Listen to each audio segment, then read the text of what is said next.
안녕하세요. 하라라 성형외과 김홍민 원장입니다. 오늘은 평상시에 많이 하고 있는 눈밑 지방 재배치에 대한 얘기를 또 같이 한번 해볼 건데요. 레이저 눈밑 지방 재배치 수술이 비침습적이고 회복이 빠르고 간단한 수술이라고 해서 찾으신 분들이 많지만 저희 병원에서는 왜 그 수술을 하고 있지 않은지에 대해서 그 이유에 대해서 함께 얘기해보는 시간을 가져보도록 하겠습니다. 되게 레이저 눈밑 지방 재배치를 회복 기간도 상당히 단축되고 수술 시간도 상당히 빠르기 때문에 직장인 분들한테 잠깐 시간 내서 하기에 아주 안성맞춤인 수술이라고 생각을 하셔서 수술 받기를 원하시는 분들이 정말 많아진 것 같습니다. 하지만 저희 병원에서는 레이저 눈밑 지방 재배치를 전혀 하고 있지 않은데요. 일단 첫 번째로 레이저 눈밑 지방 재배치 이 레이저 팁에 대한 부분에 대해서 얘기해 보려고 하는데요. 전통적인 개념의 수술하게 되는 이 전기 소작기, 우리가 부비라고도 얘기하는데 이 전기 소작기에 사용되어지는 이 팁하고는 사용되는 개념이 좀 많이 달라지게 됩니다. 부비 같은 경우에는 이 전기 소작기 팁이 일회용 팁으로 계속 생산이 되기 때문에 우리가 한번 수술하고 나면 이 일회용 팁 사용하는 거는 버리고 또 새로운 팁으로 우리가 갈아서 쓰는 게 상당히 쉽습니다. 근데 그에 반해서 이 레이저 눈밑 지방 재배치를 하는 경우에 사용하게 되는 이 레이저 팁 같은 경우에는 레이저 본체와 연결되어 있기 때문에 이 레이저 팁의 어떤 멸균과 소독 문제가 생각보다 까다로울 수가 있습니다. 그래서 우리가 사실 수술용 기구나 다른 재료들을 우리가 소독하는 경우에는 우리가 고압 증기 멸균 작업을 거쳐야 되는데 말씀드린 바와 같이 이 레이저 팁 같은 경우에는 레이저 몸체와 구분이 되지가 않기 때문에 이러한 부분들을 고압 증기 멸균 소독을 하기가 상당히 어려울 수가 있어서 우리가 눈밑 지방 재배치를 할 때 안쪽에 있는 결막 조직이라든지 기타 다른 지방 조직을 어떻게 보면 접촉하면서 수술을 해야 되는 장비인데 위생상의 어떤 문제들이 발생할 수 있는 소지가 있기 때문에 그런 부분에 있어서 레이저 눈밑 지방 재배치는 조금 고려를 해볼 만한 여지가 있다고 할 수 있습니다. 두 번째로는 우리가 수술하는 데 있어서 수술 범위에 대한 문제인데요. 제대로 된 눈밑 지방 재배치 수술이 이루어졌다라고 만약에 한다면 이 그림에서 보시는 바와 같이 절개를 들어가게 되고 하단에 있는 이 눈밑 지방 범위를 넘어서서 악광대 조직까지를 우리는 사실 박리를 통해서 이 공간을 확보를 해야 합니다. 그래서 이러한 공간을 확보를 한 다음에 불룩해 보이는 이 눈밑 지방을 아래쪽으로 끌어내리는 작업까지를 해야 우리가 진정한 의미의 눈밑 지방 재배치라고 우리가 이름을 붙일 수가 있는 건데요. 근데 사실 이런 과정을 거치는 과정에서 결국 악광대 부위를 우리가 박리를 하다 보면 이 구 사이사이로 굵은 혈관들이 지나갈 수가 있게 되는데 이런 혈관들이 수술하는 과정에서 분명히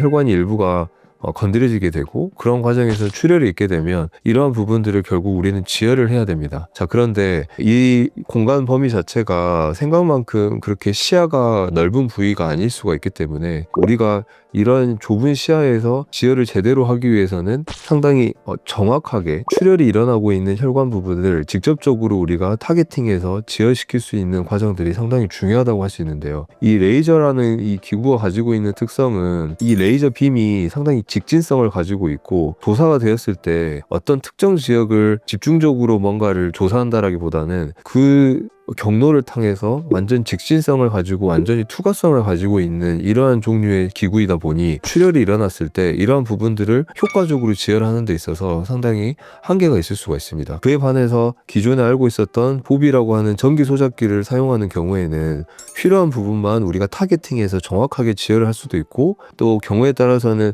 전기 소작기 보비 팁 중에 우리의 집게형으로 생긴 팁이 있는데요. 저 같은 경우에는 집게형 타입의 전기 소작기 보비를 사용하고 있기 때문에 출혈이 일어났을 경우에 훨씬 더 정확하게 지혈을 할 수 있는 그런 장점이 있기 때문에 수술 과정에서 생기게 되는 이런 지혈에 대한 문제를 해결하는 부분에 있어서도 레이저 눈밑 지방 재배치 방식으로보다는 보비, 전기 소작기를 이용한 전통적인 방식의 눈밑 지방 재배치를 하는 것이 훨씬 더 저는 유리하다고 생각을 하고 있습니다. 그리고 또한 생각해 보아야 될 이슈는 간혹 레이저 눈밑 지방 재배치라고 얘기들은 하시지만 실질적으로 이게 레이저 눈밑 지방 재배치를 한 게 맞는 것인지 아니면 단순 지방 제거만 하고 끝난 건 아닌지 이런 부분에 대해서도 생각을 볼 필요가 있습니다. 왜냐하면 레이저 팁을 이용해서 눈밑 지방 재배치 수술하기 위해서는 아래쪽에 있는 악광대 부분을 박리하는 데 있어서는 레이저 팁을 이용해서 그 수술 공간을 확보하고 지혈해 나가는 과정이 상당히 까다롭기 때문에 사실 레이저 눈밑 지방 재배치를 받았다고는 하지만 실제로 알고 보면 레이저 눈밑 지방 재배치를 한 게 아니라 단순히 레이저 팁으로 위쪽에 있는 눈밑 지방만 제거해서 수술을 완료한 경우들이 생각보다 많습니다.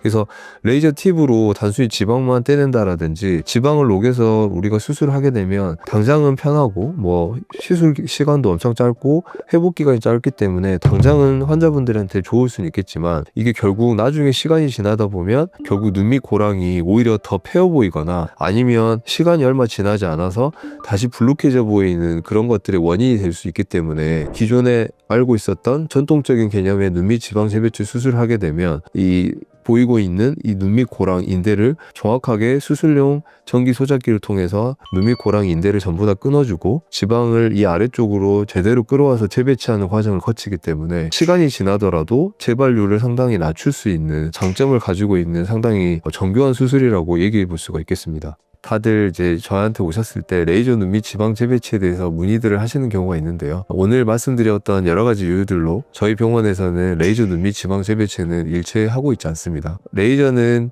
그 레이저 팁이 가지고 있는 이 빔의 특성상 정확하고 정교한 조작이나 이런 것들이 기존에 우리가 사용하고 있는 전기 소작기에 비해서는 분명히 부족한 이런 한계점이 있기 때문에 이런 것들을 생각했을 때는 레이저 눈밑 지방 재배치보다는 전기 소작기라든지 수술용 메스를 통해서 절개해서 하게 되는 눈밑 지방 재배치 수술이 보다 더 안전하고 보다 더 재발률을 낮출 수 있는 좋은 방법이라고 저는 개인적으로 생각하고 있습니다.